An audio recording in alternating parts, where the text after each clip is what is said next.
as the end of his stay drew near, his yearning after some kind of explanation grew more and more acute. On his solitary walks, he persisted in planning out some way, the least obtrusive, of getting another daylight glimpse into that room, and eventually arrived at this scheme. He would leave by an afternoon train, about 4 o'clock. When his fly was waiting and his luggage on it, he would make one last expedition upstairs to look round his own room and see if anything was left unpacked, and then, with that key, which he had contrived to oil, as if that made any difference, the door should once more be opened for a moment and shut. So it worked out. The bill was paid, the consequent small talk gone through while the fly was loaded. Pleasant part of the country. Been very comfortable, thanks to you and Mrs. Betts. Hope to come back sometime. On one side, on the other. Very glad you found satisfaction, sir. Done our best. Always glad to have your good word. Very much favoured we've been with the weather, to be sure. Then, I'll just take a look upstairs in case I've left a book or something out. No, don't trouble. I'll be back in a minute. And as noiselessly as possible, he stole to the door and opened it. The shattering of the illusion. He almost laughed aloud.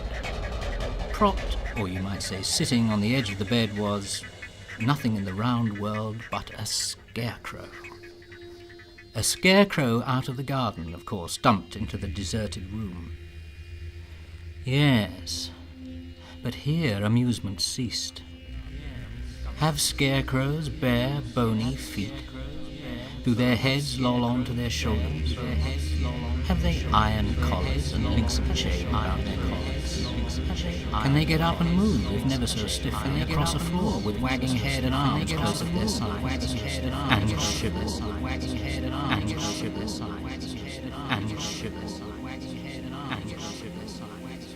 and shiver.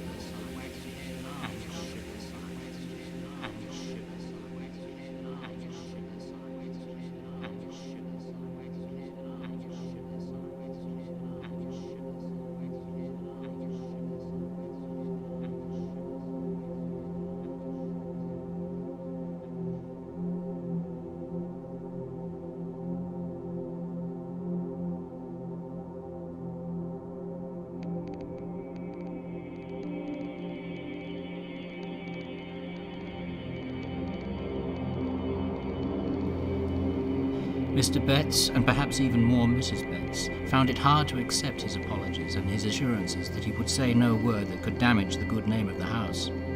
However, they were accepted. Since the train could not now be caught, it was arranged that Thompson should be driven to the town to sleep there. Before he went, the Bettses told him what little they knew. They says he was landlord here a long time back, and was in with the highwaymen that had their beat about the heath. That's how he come by his end. Hung in chains, they say, up where you see that stone what the gallows stood in. Yes, the fishermen made away with that, I believe, because they see it out at sea and it kept the fish off, according to their...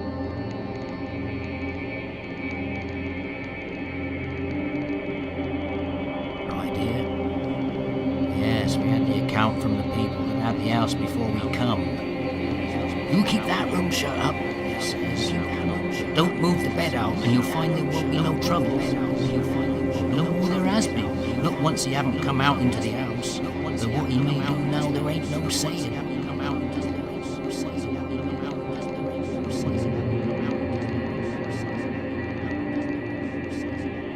Classic, chilling tale. Classic, chilling tale. Classic, chilling tale. Classic, chilling tale. Classic, chilling tale. Classic, chilling tale. Classic, chilling tale. Classic,